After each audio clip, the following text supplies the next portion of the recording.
nabusog sa iyang pulong. Mga Buhat, Kapitulo 20, versikulo 32. Ug karon mga igsuon, ginatugyan ko kamo sa Dios, ug sa pulong sa iyang grasya, nga adunay gahom sa pagpabaskog kaninyo, ug sa paghatag kaninyo og kabilin sa tanang mga balaan. Ang dako ug mahinungdanon nga kahibalo, mao ang kahibalo sa Dios ug sa iyang pulong.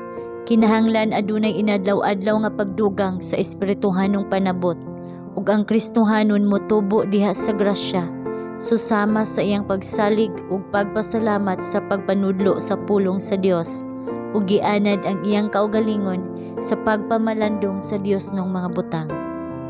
Sa paghatag kanato sa pribilehiyo sa pagtuon sa iyang pulong, ang Ginoo nagbutang sa atong atubangan ug usa ka buhong nga bangkete.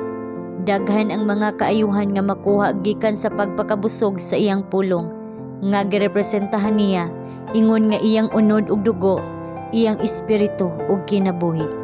Pinaagi sa pag-ambit niini nga pulong, ang atong espirituhanong kusog madugangan. Kita motubo diha sa grasya ug sa kahibalo sa kamatuoran.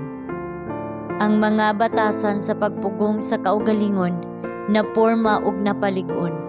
Ang mga kaluyahon sa pagkabata, pagkamabalak-on, pagkagahig ulo, pagkahakog, dinali-dali nga mga pulong, mainiton nga mga buhat mawala, ug sa ilang dapit naugmad ang mga grasya sa Kristohanong pagkalalaki ug pagkababayi.